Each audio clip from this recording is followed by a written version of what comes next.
ვაგრძელებთ რობერტ გრინის ძალაუფლების 58 კანონის განხილვას. მე ვარ ელენე, ეს არის ჩემი არხი Reverse Monday და დღეს განვიხილავთ მერვე კანონს. ბოლო 10 წლის მანძილზე წაკითხული წიგნებიდან შევარჩია 22 ყველაზე ტრანსფორმაციული და ეფექტური წიგნი, რომელიც დავნერგე და დამეხმარა ჩემს ცხოვრებაში, როგორც პირადში, ისე კარიერაში, პიროვნულ განვითარებაში და ასე შემდეგ. და აქედან გამომდინარე, გადავწყვიტე, რომ გამეკეთებინა რუბრიკა 22 წიგნი ტრანსფორმაციისთვის, რასაც ეტაპობრივად გაგიზიარებთ ამ YouTube-ის არხზე, ამიტომ არ დაგავიწყდეთ გამოწერა. მერვე კანონი გვეუბნება. აიძულეთ ადამიანები თქვენთან მოვიდნენ, თუ საჭიროა სატყუ არა გამოიყენეთ. ავტორი ამ კანონს განიხილავს უფრო სახელმწიფოებრივ და პოლიტიკურ ჭრილში, თუმცა მე ძალიან ბევრი პარალელი ვიპოვნე კორპორატიულ სამყაროსთან, ჩემს პირად კარიერასთან და გამოცდილებასთან და ამიტომ რაღაცნაირად კომბინაციას შემოგთავაზებთ დღევანდელ განხილვაში ავტორის პოლიტიკური, ესე ვთქვათ, დასკვნების და ჩემი კარიერული გამოცდილების და ვფიქრობ, რომ ძალიან საინტერესო იქნება. კანონის ფორმულირება. როდესაც სხვა ადამიანს აიძულებთ იმოქმედოს, თქვენ აკონტროლებთ ვითარებას. ყოველთვის უმჯობესია აიძულოთ ოპონენტი თქვენთან მოვიდეს და ამ გზით უარი თქვეს საკუთარ გეგმებზე, აცთუნეთ ზღაპრული მოგებით და შემდეგ შეუტიეთ ყველა კარტი თქვენს ხელთარი. მე ჩემი პატარა ჩანაწერი გავაკეთე, როგორ განვმარტავდი ამ კანონს, ვეთანხმები ავტორს სახელმწიფოებრივი მართვის ჭრილში, თუმცა კორპორატიულ ჭრილში ასე განვარტავდი. ძალაუფლება საკუთარი თავის პოზიციონირების საშუალებით, ანუ რეპუტაციის და იმიჯის შექმნის გზით. იმის მაგივრად, რომ შესაძლებლობებს და ხალხს ავედევნოთ, შევქმნათ ისეთი მიზიდულობა და ინტერესი ჩვენს მიმართ, რომ ვიყოთ მაგნიტურები და თვითონ მოდიოდნენ ჩვენთან ადამიანებიც, კომპანიებიც და შესაძლებლობებიც. აქვე დავამატებ, რომ კანონის ჩემი განმარტება ეხება პროფესიულად უკვე რეალიზებულ ადამიანებს, რომლებსაც შეუძლიათ თქვან, რომ არიან ამა თუ იმ დარგის ექსპერტი. თქვენ თუ თქვენ საქმიანობაში ეხლა იმკვიდრებთ თავს და არ გაქვთ რეპუტაცია ან კონკრეტული იმიჯი, მაშინ იმის ფუფუნება, რომ არსად არ დარეკოთ, არ გამოიჩინოთ ინიციატივა, იქით დაელოდოთ, როდის გიპოვნიან და გაიგებენ თქვენი არსებობის შემთხვევაში, რა თქმა უნდა, არ გაქვთ. ამიტომ, როდესაც ჯერ პერსონალური ბრენდის შენების პროცესში ვართ, რა თქმა უნდა, ინიციატივა უნდა მოდიოდეს ჩვენგანაც, უნდა ვიყოთ უფრო მოქნილები, მიმღებლობა უნდა გქონდეს, შეიძლება უფრო მეტად მოვერგოთ დამკვეთს, მაგრამ როცა უკვე მაღალი რეპუტაციით სარგებლობ და შენზე არის დიდი მოთხოვნა, რა თქმა უნდა, შეგიძლია შეამცირო მიწოდება და მაგალითად მომსახურების საფასური გაზარდო. აქ მე ამაზე მაქვს ლაპარაკი და ეს აუცილებლად გაითვალისწინეთ. დავუბრუნდები ავტორის მაგალითებს. 1814 წელს ვენის კონგრესზე დიდი ევროპული სახელმწიფოები იყოფდნენ ნაპოლეონის იმპერიას. იქ იყო რუსეთის მეფეც, რომელსაც უნდოდა პოლონეთის ნაწილი, თუმცა ვერ მიიღო და გაბრაზებული დაემუქრა. იქ მყოფ დიპლომატებს და საზოგადოებას, რომ ფრთხილად იყავით არ გამაბრაზოთ და ხეცი არ დამაბრუნებინოთ უკანო. ნაპოლეონი იგულისხმა, რომელიც გადასახლებული იყო არც თუ შორეულ კუნძულზე თავიდან და იმ კუნძულზე ცხოვრობდა რამდენიმე მსახურთან ერთად, დამლაგებელთან და ასე შემდეგ. ესე ვთქვათ, თავისი მინი პატარა კუნძულ სახელმწიფოზე ატარებდა დროს. ვენაში შეკრებილი აღელვებული სახელმწიფო მოღვაწეებისგან განსხვავებით, სრულიად მშვიდი და გულგრილი იყო ტალეირანი, ყოფილი იმპერატორის ყოფილი საგარეო საქმეთა მინისტრი. ისეთი შთაბეჭდილება იქმნებოდა, რომ მან რაღაც ისეთი იცოდა, რის შესახებაც დანარჩენებს წარმოდგენა არ ჰქონდათ. საბოლოო ჯამში ისე მოხდა, რომ ნაპოლეონი გააქციეს ამ კუნძულიდან და ის დაბრუნდა საფრანგეთში, სადაც ხალხი დიდი ესე ვთქვათ, ოვაციები და სიხარულით შეხვდა. მაშინდელ მეფეს ლუი მე-18-ს გაქცევა მოუწია და მოკლედ სულ 100 დღე, ესე ვთქვათ, გასტანა ნაპოლეონის ამ დაბრუნებამ და მისმა მმართველობამ, მანამ სანამ უკვე აფრიკის დასავლეთით ძალიან შორეულ კუნძულზე არ გაგზავნეს.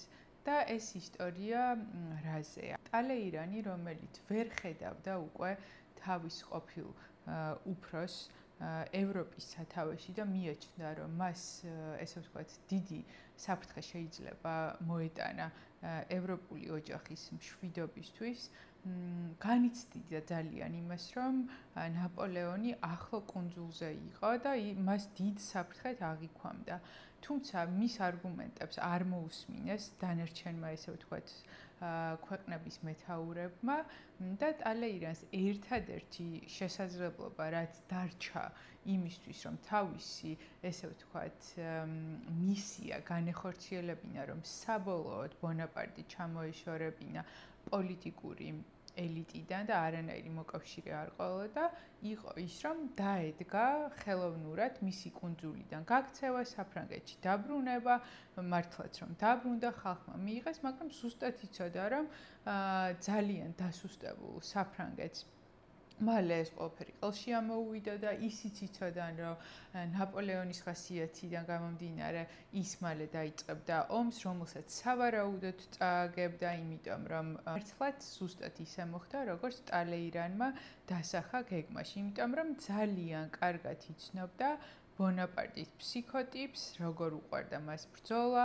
ძალაუფლება, ბრბოსგან პატივისცემა, როგორი პატივმოყვარე იყო და ასე შემდეგ და ნამდვილად ნაპოლეონით გაეხვა, ესე ვთქვათ, მის დაგებულ მახეში, იქიდან გამომდინარე, რომ ზუსტად ის თვისებები, რაც ჩამოვთვალეთ, აი ამის გამო გადაწყვიტა, რომ ისევ საფრანგეთში დაბრუნებული იყო, სადაც ძალიან სახიფათო იყო რეალურად მისი დაბრუნება და საბოლოოდ გადაასახლეს ძალიან შორს. სხვათა შორის ძალიან გავს ჩვენი ყოფილი პრეზიდენტის შემთხვევას, როგორ, ესე ვთქვათ, თავისი ფეხით ჩამოვიდა იქ, სადაც ელოდებოდა ციხე, ნაპოლეონის შემთხვევაში გადასახლება და შემდეგ მისი რეპუტაციის საბოლოო განადგურება, იმიტომ რომ ნაპოლეონის რეპუტაციაც მისი დაბრუნებით და შემდეგ უკან სხვა კუნძულზე გადასახლებით საბოლოოდ დაინგრა და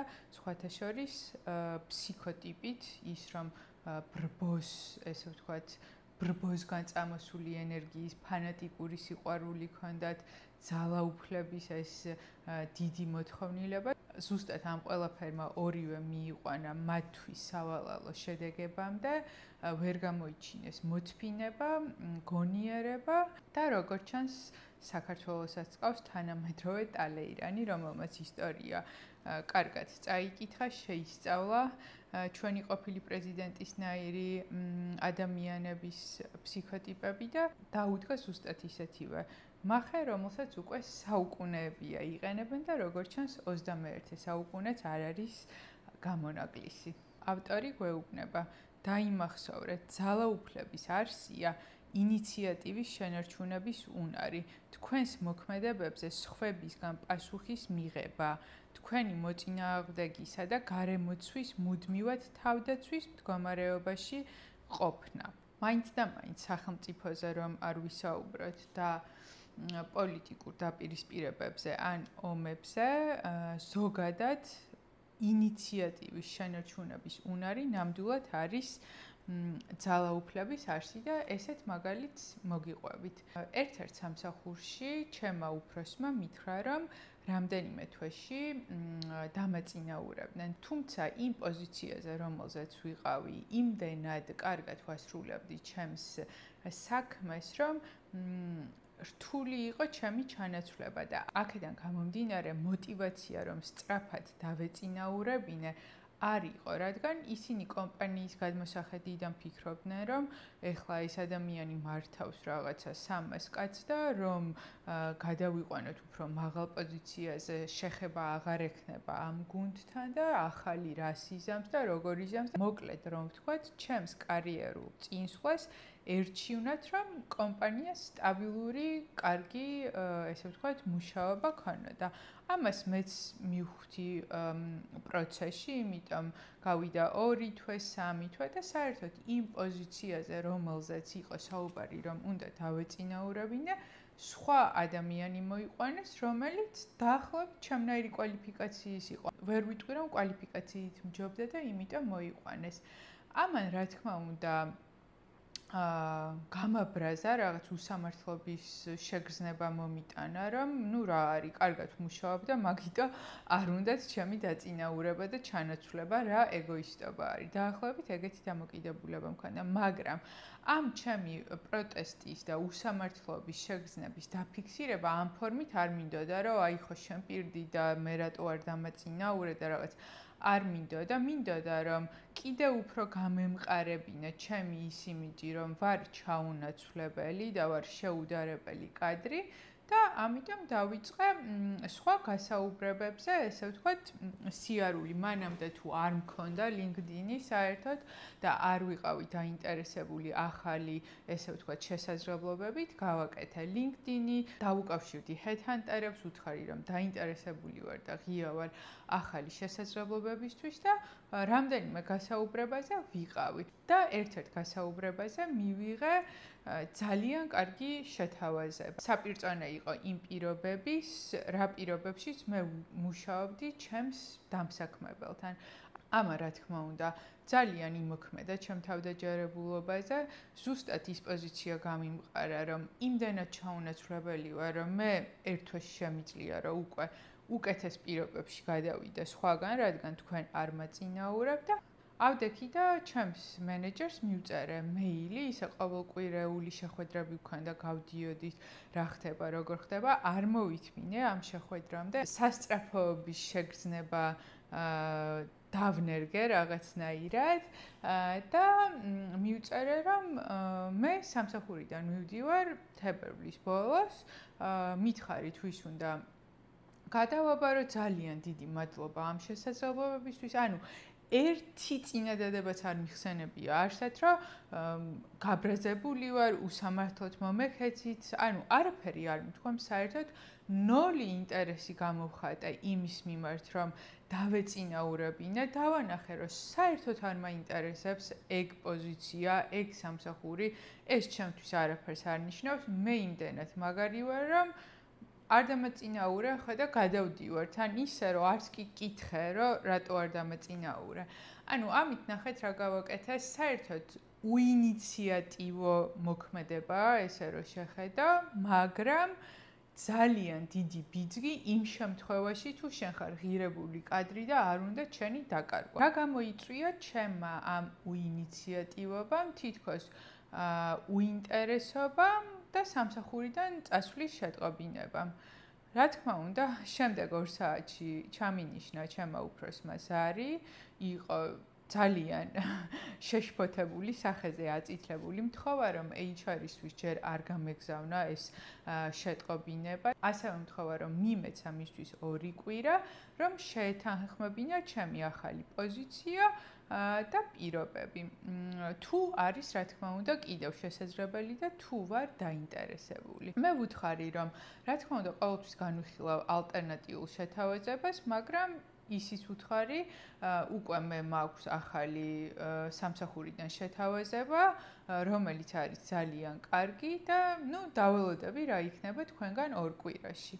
და ამ ყველაფერმა გაამყარა ჩემი პოზიცია და იმიჯი იმ თვალსაზრისითაც, რომ ჩვენ ამას მართლა დავკარგავთ, ეხლა სასწრაფოდ უნდა დავაწინაუროთ, თან უნდა დავაწინაუროთ ისე, რომ ვიღაცა მესამეს ვაჯობოთ, იმიტომ რომ იქიდან ვიღაცას კიდე უნდა ამის წაყვანა, ანუ შევქმენი საკუთარ თავზე მაღალი მოთხოვნა და მე ვიყავი დეფიციტში. რა გამოიწვია ამან? ამან გამოიწვია ის, რომ შეიქმნა საერთოდ ახალი პოზიცია ჩემთვის, რომელიც ბევრად უფრო საინტერესო იყო, ვიდრე ის, რასაც ადრე იყვნენ შეპირებულები. ჩემი სახელფასო მოლოდინი, რაც იყო დაკმაყოფილდა კი არა და გადაჭარბებით მომცეს, ბონუსი იქ მოვითხოვე, დაზღვევა, მანქანის ლიზინგის ანაზღაურება და ასე შემდეგ. ანუ ყველანაირი პირობა, რაც კი შემეძლო რომ საუკეთესო წამომეღო ჩემთვის, მივიღე იმის ხარჯზე, რომ გავაჩინე ჩემზე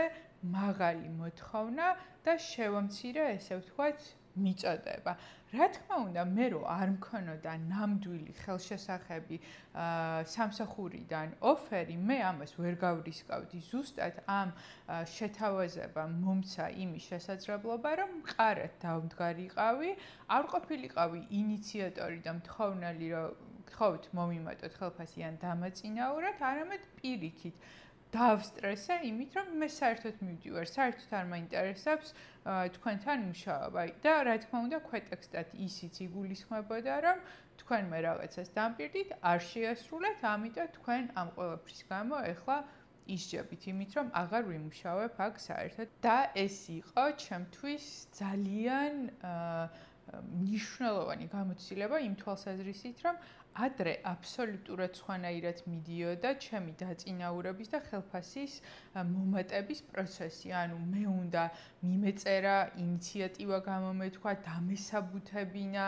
არავითარ შემთხვევაში არ უნდა მეხსენებინა, რომ აი მე რაღაცა განვიხილო სხვა რაღაცებს და გასაუბრებაზე ვიყავი მეშინა და რომ პირიქით ეგ რო გაიგონ, შეიძლება იფიქრონ, რომ მე წასვლა მინდა და საერთოდ არ იფიქრონ ეხლა რომ მოდი ჩავანაცვლოთ ეს. ანუ შიშის პოზიციიდან ვაკეთებდი ამას, რაც იწვევდა იმას, რომ თავდაჯერებულიც არ ვიყავი. ვაღწევდი შედეგს, მაგრამ მჭირდებოდა თვეები, ნერვების შლა, მოთფინება, როცა როგორც კი მე ჩემ დამსაქმებელს დავანახე, რომ ჩემ გამო ბაზარზე არის ბრძოლა და საერთოდ დამკარგავ, იმიტომ რომ ნებისმიერი კარგი კომპანია გადამიხდის იგივეს, რასაც შენ მიხდი და უფრო უკეთეს პირობებში გადავალ, ოღონდ რეალურად მეჭირა ეს ოფერი.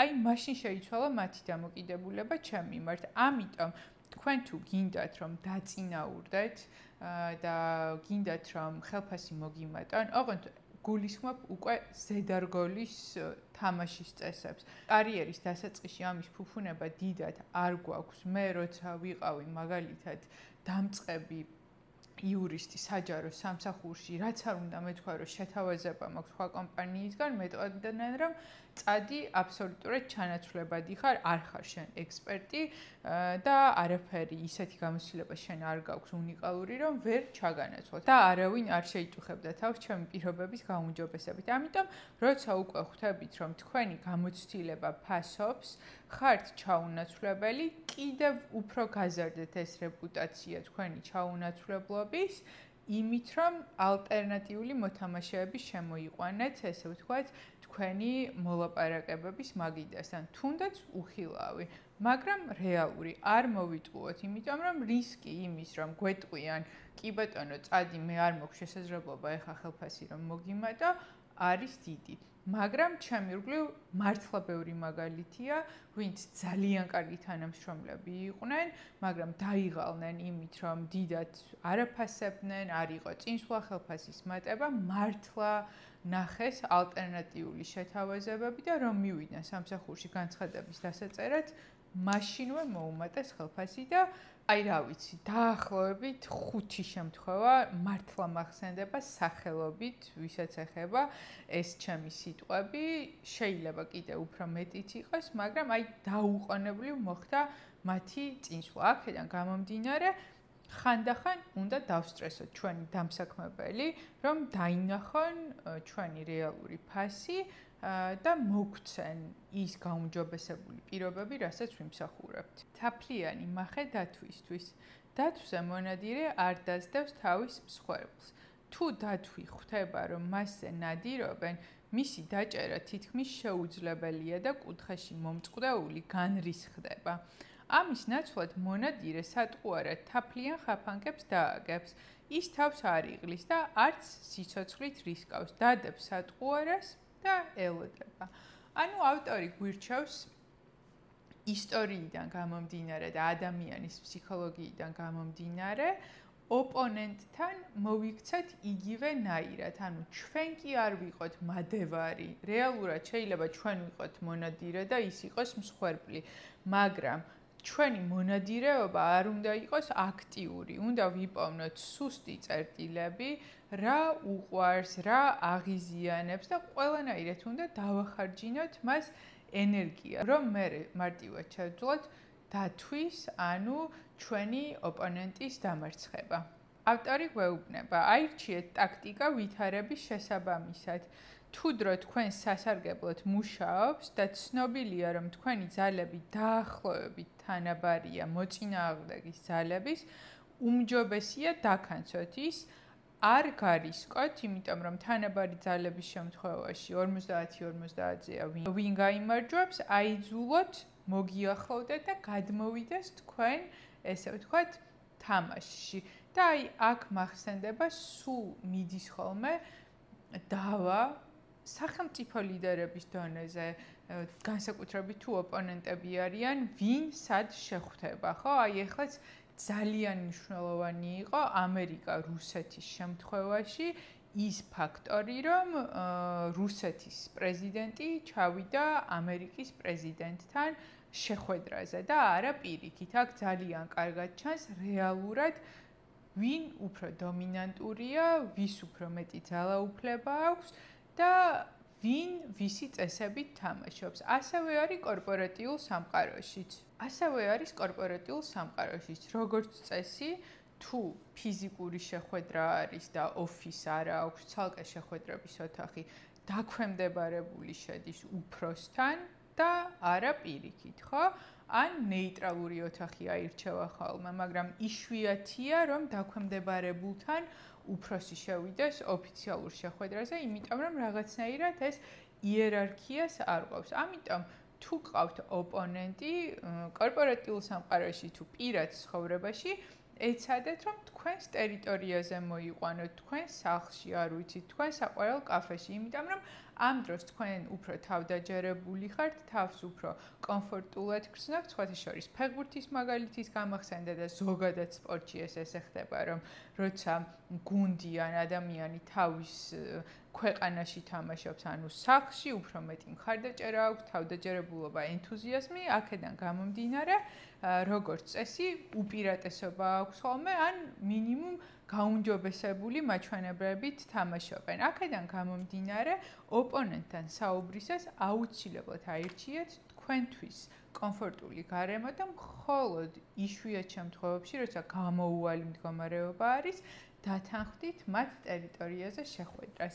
ჯერ არ გადამიწყვეტია ზუსტი თარიღი, მაგრამ ოქტომბერში ან ნოემბერში გეგმავ რომ დავიწყო წიგნის წრე, სადაც განვიხილავთ იმ 22 წიგნს, რომელიც მოხვედრილია ჩემი ტრანსფორმაციის სიაში.